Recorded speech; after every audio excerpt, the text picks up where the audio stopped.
Swami brinca dizendo que o Om é o telefone de Deus. Nós vibramos o Om e ele atende imediatamente. E ouvimos o seu sussurro, como disse um dos belos bhajans que cantamos hoje, ouvimos o seu sussurro de dentro dos nossos corações. Então, nesse instante, eu peço a Swami, entrego todas as minhas palavras aos seus divinos pés de lótus, pedindo para ele que tenhamos cada vez mais e mais condições de encontrá-lo dentro dos nossos corações, ali onde ele habita. Om Shri Sai. Fiquem à vontade. Então, é muita gente querida aqui, muita gente amada, que bom que estamos reunidos.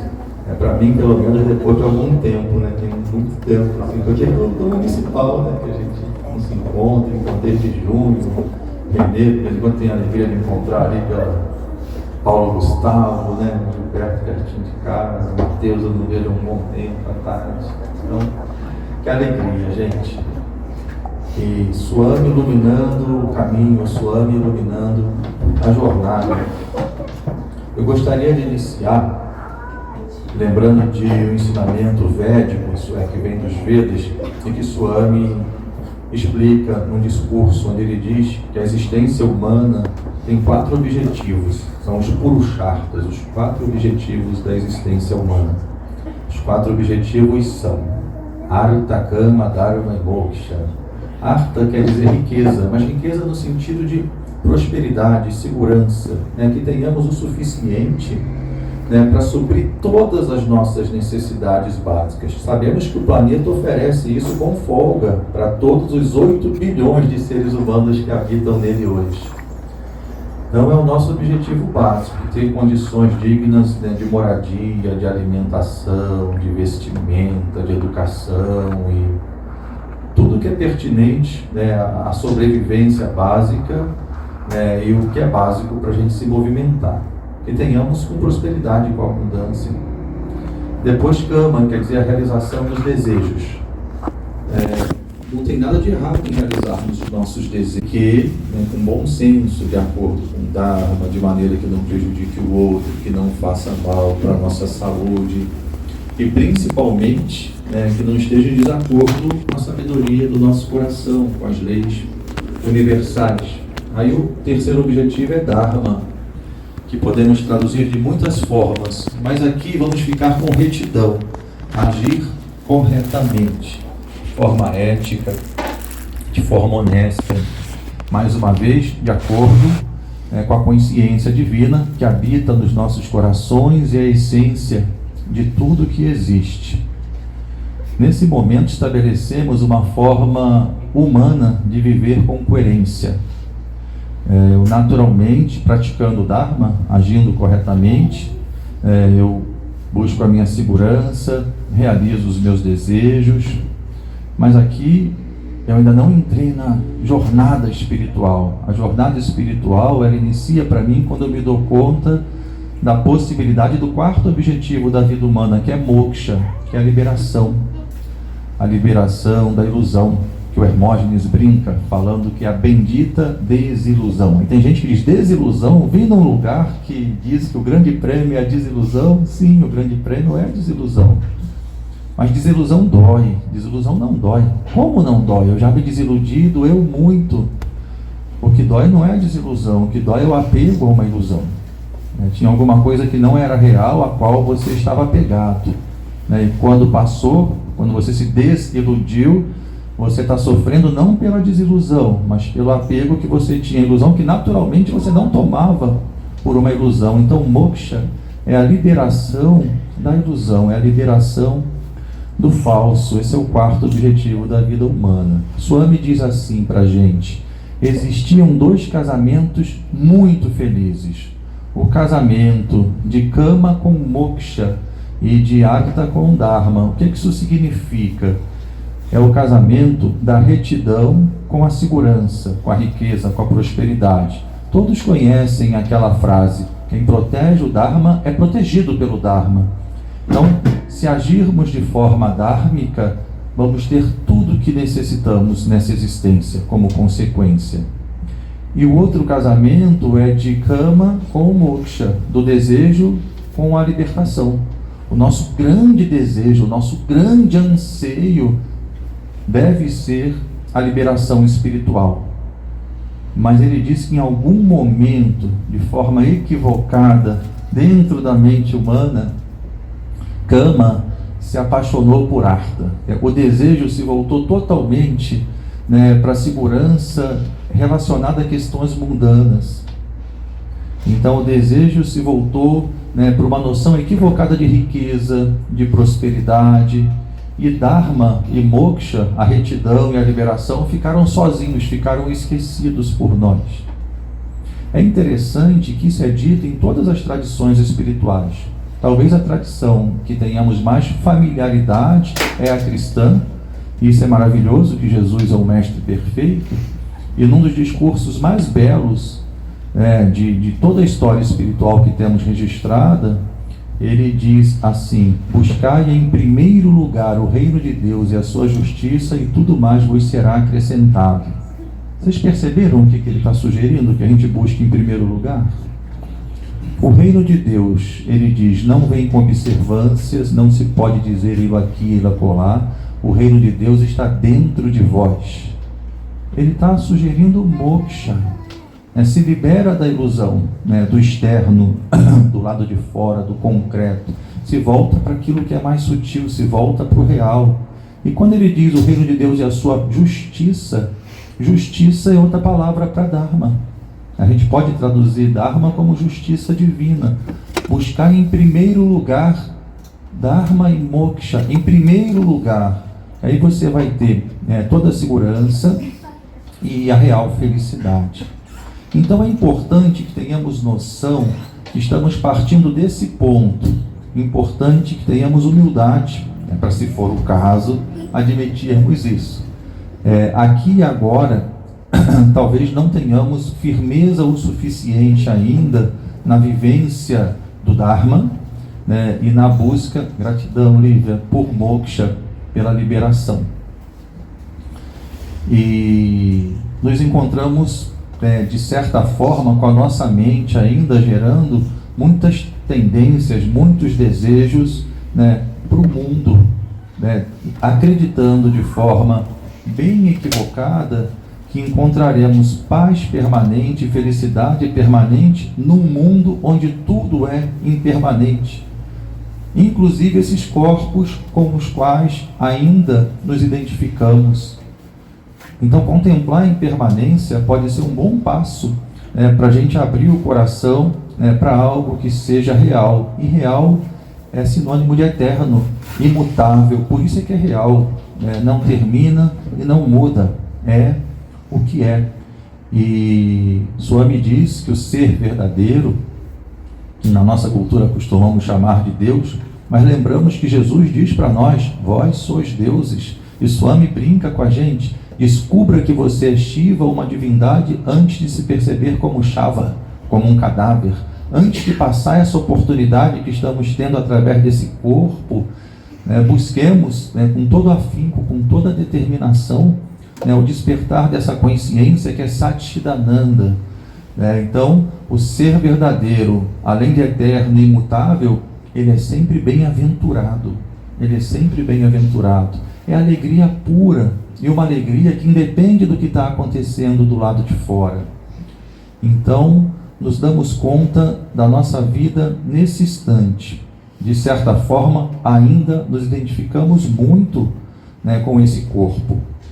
E entendemos que a razão dessa existência é buscar criar situações que nos trazem a sensação de segurança, a sensação de felicidade ou de prazer, e evitar o contrário disso. E com isso as nossas mentes estão sempre inquietas, porque nesse campo que o Buda chamou de Sarvadukkha, ele diz, nessa maneira de se relacionar com a vida, Sarvadukkha, tudo é sofrimento. Porque qualquer felicidade que você conquiste, ela é frágil, ela é perene, ela está sujeita à mudança a qualquer instante, sem aviso prévio. E nós entendemos muito a palavra desilusão dentro disso, assim, né? Mas estava trabalhando naquele lugar, estava perfeito, parece que eu encontrei a solução para o meu propósito nessa existência, fui demitido, ou a empresa quebrou, ou de repente passei a ser super criticado, me desiludi, estou triste. Né? Mas a desilusão que a gente precisa é justamente que eu sou uma pessoa, né, que trabalho num lugar e dependo de sucesso para que eu seja feliz. É natural que enquanto pessoa eu busque esse percurso, como diz Krishna para Arjuna no Bhagavad Gita, yoga é excelência na ação. Então age incessantemente, de forma excelente, mas não se apega aos resultados da ação. Não é o resultado da ação que te traz felicidade. O sábio não é aquele que faz alguma coisa para ser feliz. Ele é feliz fazendo qualquer coisa que seja. E por que ele é feliz? Porque ele faz para Deus. Nesse instante ele faz com toda a sua alma, com todo o seu espírito, com todo o seu coração, para Deus. E felicidade é a união com Deus, é manter essa conexão. Então, em algum momento, e por isso estamos reunidos aqui, nós recebemos um chamado. Em algum momento os nossos olhos se abrem, nosso coração é tocado e nós ouvimos, por exemplo, o Buda dizendo assim: Sarva Dukkha, tudo é sofrimento, mas existe uma razão para o sofrimento, que é você desejar incessantemente a felicidade nesse mundo e se apegar a isso, e esse desejo vem da ignorância. Você ignora que você já é a própria felicidade, que está dentro de você, e sai para buscar do lado de fora. Então, em algum momento chegamos aqui no Centro Sai Baba, ou numa igreja, ou numa sangha budista, né, e recebemos esse chamado. E faz todo sentido para a gente esse chamado. Nós nos damos conta que a nossa maneira de buscar paz e felicidade, o que é algo saudável, toda mente sã aspira por paz e felicidade, mas a maneira como estamos buscando é uma maneira insensata. Porque, mais uma vez, buscamos paz e felicidade de maneira definitiva num campo onde tudo é impermanente. Mesmo se tivéssemos uma excelência no Dharma, mas ainda um Dharma que é vivido só na nossa mente concreta, isso não resolve 3 questões que são geradoras de sofrimento para quem acredita que é o corpo: envelhecimento, adoecimento e morte. Por mais éticos, corretos e bondosos que sejamos, todos esses corpos estão envelhecendo, podem adoecer e vão morrer. Se eu acredito que eu sou o corpo, que eu acredito que as pessoas que eu amo se limitam ao corpo, isso é sofrimento, mas de repente vem o chamado de Jesus, por exemplo, dizendo: no mundo passai por aflições, mas tem de bom ânimo, eu venci o mundo. O chamado do Buda que diz: nesse nível de consciência, tudo é sofrimento, mas existe um nirvana, existe a cessação do sofrimento, isso é possível. E assim Krishna chama Arjuna, e Sai Baba aqui chama cada um de nós. Ele diz: a mente é um instrumento que tanto pode aprisionar quanto pode libertar. Se você volta a sua atenção através dos 5 sentidos para o mundo, você fecha o seu coração.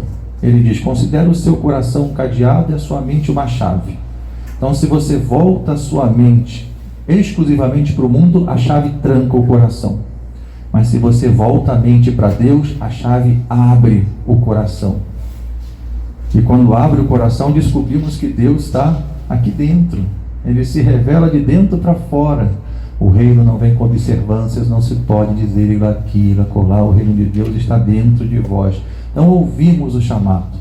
Seja de... Estou indo bem de acordo com a leitura que foi feita hoje no final da cerimônia. Seja de acordo com as palavras de Buda, de Krishna, de Jesus, de Baba. Afinal de contas, esses nomes e formas são o mesmo, né, se expressando através de formas diferentes. Então ouvimos o chamado, né, o nosso coração vibra e resolvemos entrar no caminho, mas logo encontramos um desafio, que o caminho sugere uma mudança na maneira de pensar, uma mudança na maneira de falar, uma mudança na maneira de agir. E nos defrontamos, por exemplo, com uma rotina com a qual estamos muito habituados. Suame, por exemplo, sugere, eu falo isso e sinto a minha orelha sendo puxada. Assim. Ele sugere que vejamos o mínimo possível de televisão. Isso vale para a internet também, que esses discursos foram antes da internet ganhar o espaço que tem hoje. E é claro que não é uma proibição, se é para ver, vamos selecionar muito bem o que vemos. Mas às vezes eu poderia estar lendo um livro ali com ensinamentos espirituais, ouvindo e cantando bhajans em casa, mas estou ali assistindo a novela. Agora é série, não é mais novela. Estou assistindo a série, o 68º capítulo daquele negócio que nunca acaba, e que se você assistir o finalzinho, a sua mente é arrastada para o próximo, que é arrastada para o próximo, que é arrastada para o próximo. Às vezes a mudança na sugestão de hábitos alimentares, Swami sugere alimentação vegetariana, que implica tanto em compaixão, em amar os nossos irmãos animais. Não temos a necessidade de comer nada de procedência animal, mas implica também na purificação da nossa mente. Ele explica os dois, que amar é amar incondicionalmente. Então os animais devem estar inclusos. E que a nossa mente, ela pode se sutilizar à medida que nos alimentamos mais na base de vegetais. Então, de repente, é uma sugestão na rotina do que eu faço dentro de casa, nos hábitos alimentares, às vezes na maneira de se vestir, mas eu estou tão habituado a fazer isso, que aquele chamado, ele vai sendo abafado de alguma forma. Eu vou resistindo, não de forma deliberada, não vou fazer isso, mas a rotina ocupa um espaço ainda dentro de mim que me dificulta me lançar mesmo nessa jornada que ele está iluminando. Mas ele é eternamente paciente, eternamente compassivo. Ele tem um amor por nós que, como ele mesmo diz, é maior que o amor de 1000 mães. E ele diz que quando damos um passo na direção dele, mesmo que um passo modesto, mas quando ele vê esse esforço, essa vontade, ele dá 100 passos na nossa direção.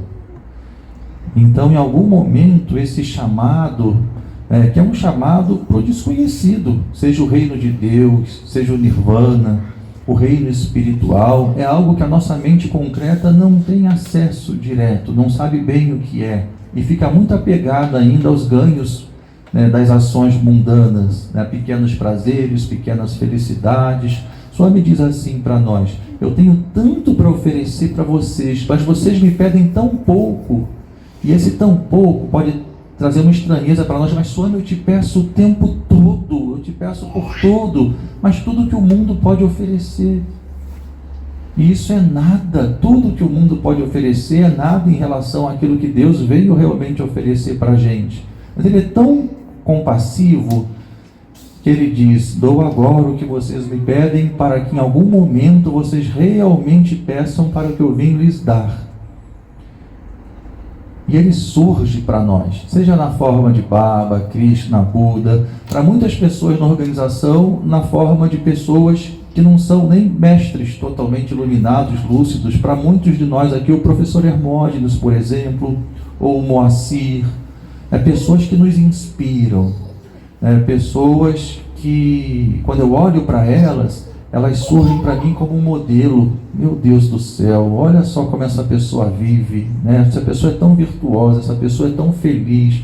Olha os frutos das ações dessas pessoas, beneficiam a tanta gente, e a gente vê verdade nessas pessoas, a tríplice pureza, a coerência de pensamento, palavra e ação. E quando temos a graça, como nós temos aqui, do surgimento do próprio avatar, onde, como aconteceu com Jesus, com Buda também, ele diz, reparem, que esse que fala com vocês aqui agora, não é simplesmente uma pessoa, é algo muito maior que se manifesta através de uma pessoa com uma única razão, é tanto amor, gente, para que você possa ter acesso direto, para que fique mais fácil a comunicação, né? Porque para sua mente, quando surge um corpo humano na frente dela, não tem estranheza. Mas de repente eu vejo esse corpo humano, né, girando a mão e produzindo vibhuti, um anel, e aparecendo dos nossos sonhos ou aparecendo diretamente para nós. Enfim, as formas de Swami chamar a nossa atenção são infinitas, mas ele diz: isso é só o meu cartão de visita, não é isso que realmente importa, né? Minha vida é a minha mensagem, e agora que a vida de vocês, devotos, sejam a minha mensagem. Mas para todos nós, de certa forma, faz muita diferença o impacto, né, desses milagres, o impacto quando o Télio cantou hoje: pude ver, meu Senhor, tua mão a mover e o universo calado a te obedecer. É exatamente isso. Em alguns momentos nós temos absoluta clareza, né, que o Guru, ele não é só o corpo. O Guru é tudo. É tudo. É a consciência suprema que permeia tudo. O Guru fala de nós através de uma folha. Hoje falamos também, né? Toda folha que cai é pela sua vontade. A própria inspiração de vocês que compõem bhajans. Eu fico muito impressionado com a assertividade dos bhajans. E eles acertam no nosso coração. Como aprendemos, e não só aprendemos, parece que os bhajans nos levam diretamente para esse lugar dentro de nós. Então o Guru, o mestre, ele não é simplesmente uma pessoa mais sábia, que tem mais conhecimento. Ele é a própria divindade, é aquele que traz a luz e dissipa a escuridão da ignorância dentro de nós. E ele transmite uma energia para nós. Quando nos concentramos nele, quando olhamos para uma foto dele, quando abrimos o nosso coração para ele, então Sai Baba surge para nós. E daí entramos no caminho. Entramos no caminho, fazemos o nosso melhor, né, para estar de acordo com as disciplinas que ele nos propõe. Para nós aqui tem o Namasmarana, a meditação na luz, o serviço altruísta, a educação em valores humanos, os cantos devocionais. É claro, a maneira de olharmos para nós mesmos, que Swami pede que repitamos, eu sou, eu sou, eu sou. E Deus é, Deus é, Deus é. E eu não sou diferente daquilo que Deus é. Ele sugere que a gente pratique o Soham. Então, em algum momento, acho que todo mundo aqui já viveu essa etapa, a gente mergulha de cabeça ali. E isso é maravilhoso, e de alguma forma experimentamos as suas graças, as suas bênçãos. Mas aí é importante, né, atentar para esse mais. A mente nem sempre facilita, não por ela ser maldosa, um adversário. A mente não é uma entidade separada. Claudinho, querido, esse aglomerado de pensamentos, Swami diz, a mente é um aglomerado de pensamentos. Esse aglomerado de pensamentos, ele está muito habituado a atuar de determinada maneira. Então, quando buscamos estabelecer uma nova forma de viver, não é raro que encontremos nessa mente um desafio. E essa mente se associa muito com o lado de fora. Então, quando surge qualquer mudança do lado de fora, que ameaça, ou que aquela velha estrutura mental sente como uma ameaça, né, se ela não der conta, se ela não cuidar, a mente rapidamente vira as costas para o sadhana, para a disciplina espiritual, e busca dar conta: meu Deus, mas eu acho que eu tenho que trabalhar mais para ganhar mais dinheiro. Eu lembro uma vez, não lembro se vocês lembram, Luzimar, Mariazinha, isso me veio de insight, aí eu propus essa reflexão em algum momento no Centro Sai Baba de Niterói. Por mais óbvio que seja o que eu vou falar, eu peço que vocês sintam um pouquinho, com muita sinceridade, de como isso bate dentro de vocês. Se eu dissesse assim para vocês, isso tudo aqui é uma história criada, tá, gente? Não tem nenhuma verdade no que eu vou dizer agora. Não é um chamado, não. Mas se eu dissesse assim para vocês, turma, vamos nos reunir aqui nessa sala durante um mês, durante 30 dias, às 3h30 da manhã, para meditar de 3h30 às 4h. O que cada um vai ganhar? Cada um vai ganhar no 30º dia R$1 milhão. Dinheiro limpo. Vamos supor que seja um dinheiro limpo, limpíssimo mesmo. E vamos supor que isso fosse verdade também. Alguém aqui viria, isso sendo verdade? Já levantou a mão, mas por que não? Não tem nada de errado. Com certeza eu viria, não tem nada de... Supondo que seja tudo absolutamente honesto. É uma proposta que um milionário excêntrico está fazendo.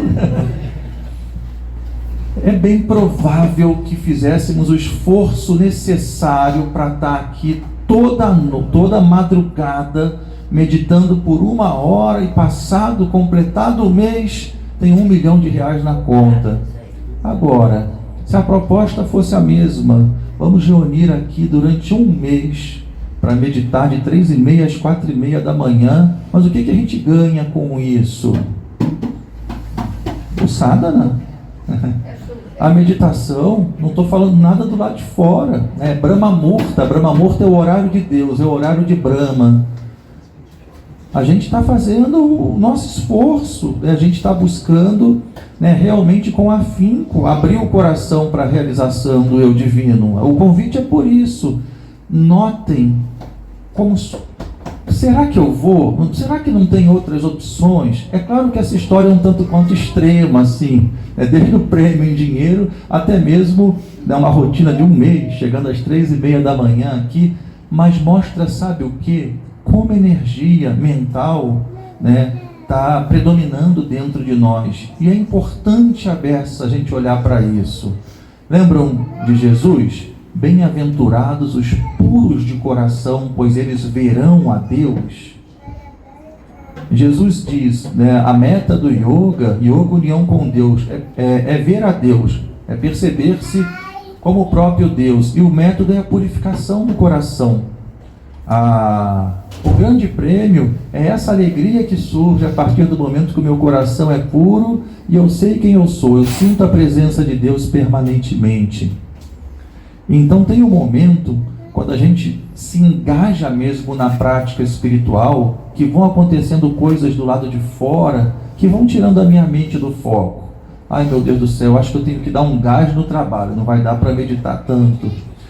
Ou eu estou assistindo uma pessoa que não está muito bem de saúde, o que é algo muito nobre, como trabalhar também é muito nobre, mas aí eu já não estudo tanto quanto eu vinha estudando. E mudanças do lado de fora, às vezes a família pressionando, você enlouqueceu, parou de comer carne, e agora está pensando até em virar vegano. Meu Deus, isso que eu estou falando parece uma brincadeira, mas não é fácil não, para muita gente, que a família às vezes é a esposa ou é o marido, e está mexendo no relacionamento, porque nós íamos sempre para uma churrascaria. E agora quando você vai à churrascaria, tem gente que ainda vai, mas você deixa as pessoas pouco à vontade, porque não come carne. Às vezes isso vira uma conversa dentro de casa, e um mal-estar, isso não é raro. Assim, o mundo vai impondo várias situações que são desafiadoras para você manter a coerência de pensamento, palavra e ação. Por exemplo, na nossa cultura, tem muitos tipos de piadas que são extremamente violentas com alguns grupos. E a gente cresce ouvindo e reproduzindo isso. Mas quando eu me dou conta que essa piada agride, machuca uma pessoa, e eu fiz votos de ahimsa, de não violência, eu vou evitar essas piadas. Mas dependendo do grupo com o qual eu cresci, eu me reúno sempre, fica difícil estar ali e falar numa boa. Olha, hoje eu não curto mais isso, mas semana passada era você que estava contando essas piadas. Então, tem os desafios externos e também os internos. Não é raro que surjam dúvidas, não é raro mesmo que surjam dúvidas Mas será que existe essa história de Deus mesmo e eu não estou perdendo tempo, né, vindo ao Centro Sai, ou à igreja, ou a qualquer outro lugar que seja, um terreiro, um centro espírita? Será que esse guru é um guru verdadeiro? Eu posso me ver muito triste nesse processo, gente. Swami Vivekananda, um grande mestre, o Sai Baba sugere que estudemos a mensagem dele, de Ramakrishna, que é o mestre dele. O Swami Vivekananda, ele diz assim: o primeiro indício que a espiritualidade chegou para você é a alegria. É a alegria. Mas essa é a experiência espiritual. A experiência espiritual é uma experiência com a Ananda. Tem um barulhinho diferente. Mas muitas vezes, à medida que a nossa mente, né, vai se opondo a esse mergulho para dentro, que ela continua dando muita importância ao lado de fora, isso pode se tornar desafiador. Então, às vezes, nos sentimos muito tristes, às vezes sentimos medo, às vezes sentimos raiva. E na mensagem de Swami, e se tivermos muita atenção nos demais mestres, eles mostram para a gente aonde a gente está se equivocando e o que fazer para transformar. E é importante lembrar também que, se necessário, a gente pede ajuda a um profissional da área de saúde mental, por exemplo, porque Deus está em tudo e em todos. Eu gosto muito daquela anedota, né, do sujeito que está no momento de uma enchente e ele começa a orar a Deus, né, para que Deus salve ele, né, ali naquele momento difícil. Aí passa a defesa civil e diz: vem com a gente rápido, passa num barquinho. Ele fala: não, que meu Deus vai me salvar. Aí ele vai para a cobertura, né, lá do prédio, passa um helicóptero dos bombeiros, né, joga a escada lá para ele: não, que meu Deus vai me salvar. E de repente a água leva ele, ainda vem um barco da marinha ou do exército, joga uma boia para ele: não, quem vai me salvar é Deus. E ele morre afogado, chega no céu esbravejando com Deus. E o Senhor não me salvou. Ele: como eu não te salvei? Eu mandei a defesa civil, eu mandei os bombeiros, eu mandei os militares, né? E você recusou a minha ajuda o tempo todo.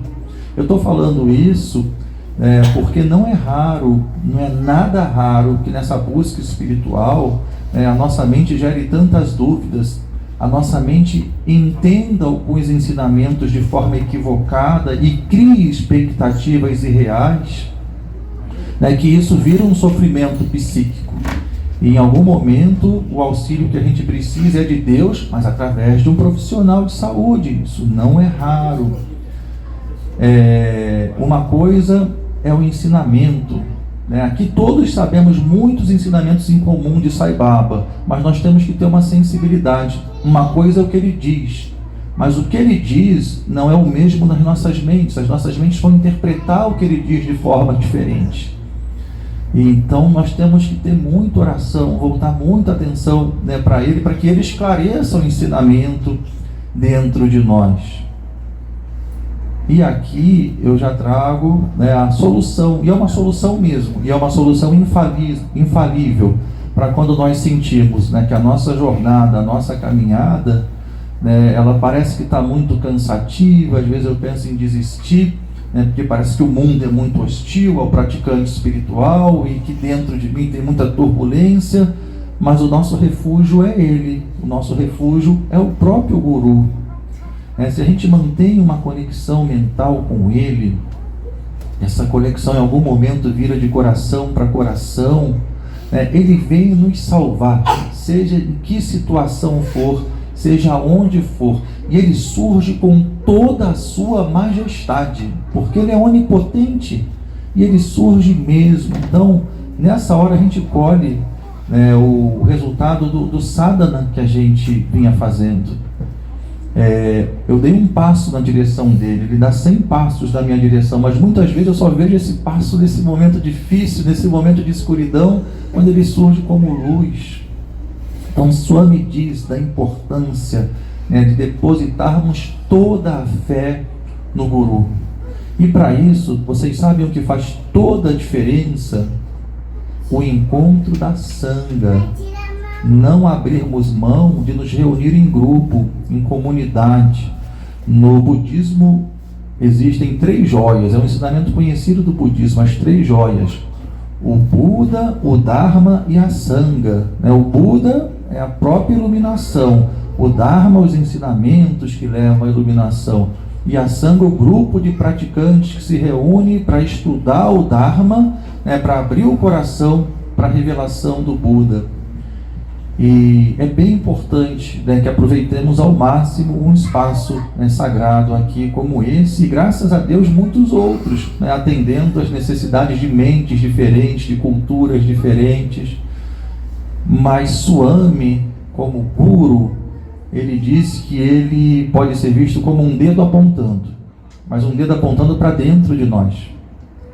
Porque quando passamos por essas provações, por esses testes, por esses desafios, Swami diz assim: antes de conhecer totalmente a Deus e confiar totalmente em Deus, você tem que conhecer totalmente a si mesmo e confiar totalmente em si mesmo.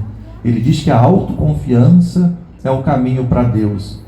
Mas ele não fala uma autoconfiança no ego, uma autoconfiança no que vem do seu coração, que vai ser uma autoconfiança em si mesmo. E ele está o tempo todo ali nos ajudando a perceber que ele está dentro de nós e que ele é o nosso ser real. Então tem um momento onde esses desafios, sejam externos ou internos, vão se revelar como trampolins. Isso é um ensinamento de Swami.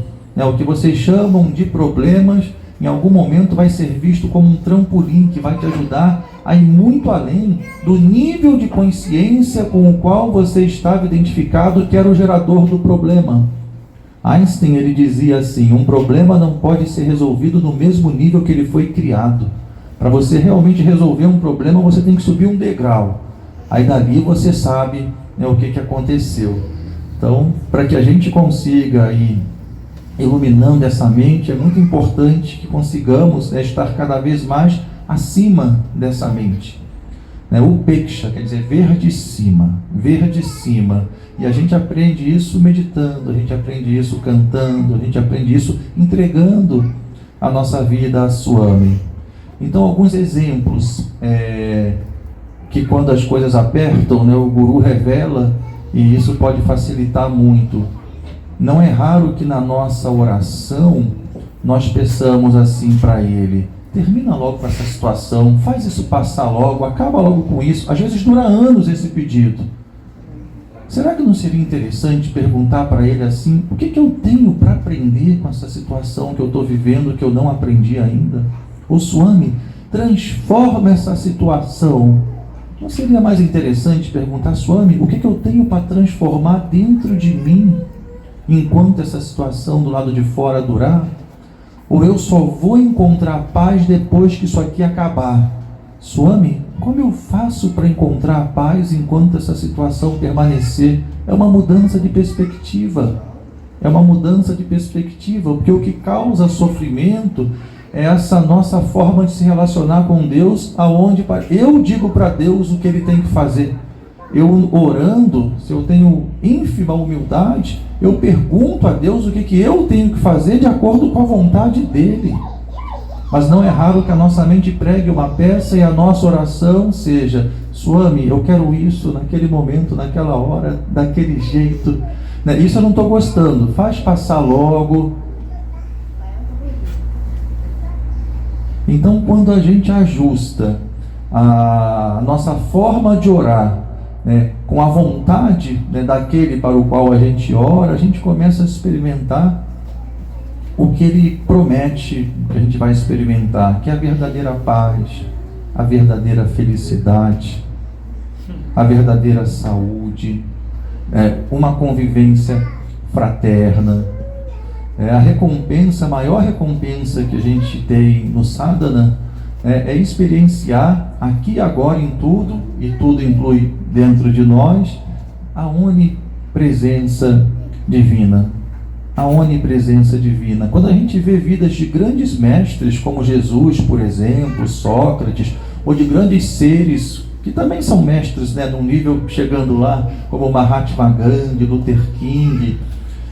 Não são vidas fáceis, né? A vida do lado de fora, né, para o corpo, não tem nenhum final feliz, né, dentro de uma perspectiva humana identificada com o corpo.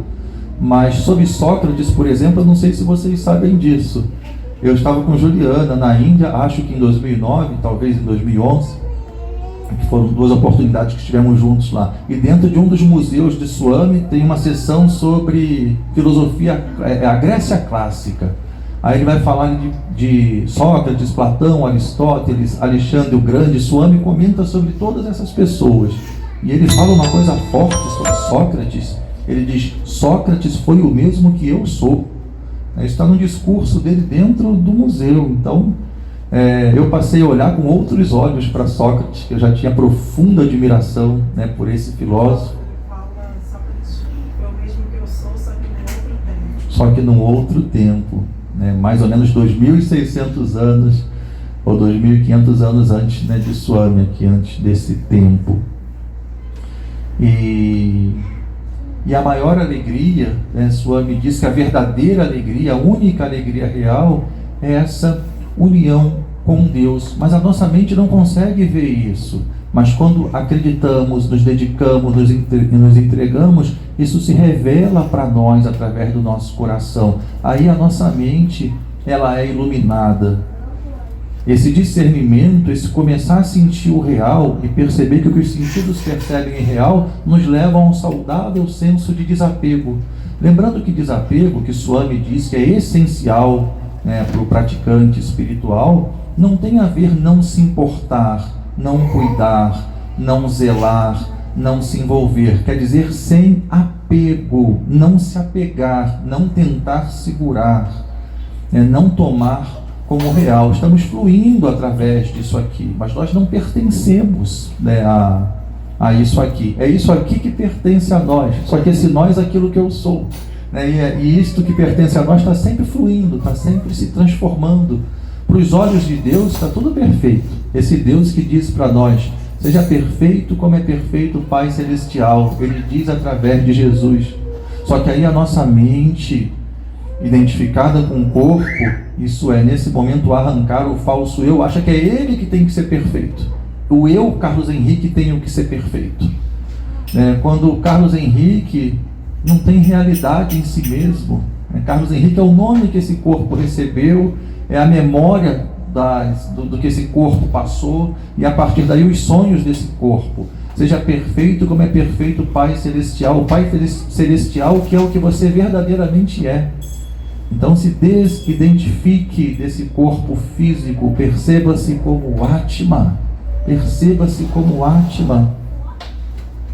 E você vai experimentar uma alegria, né, que o último nome que nós podemos dar para essa alegria, de acordo com... Tem uma escala, né, de vários nomes para felicidade.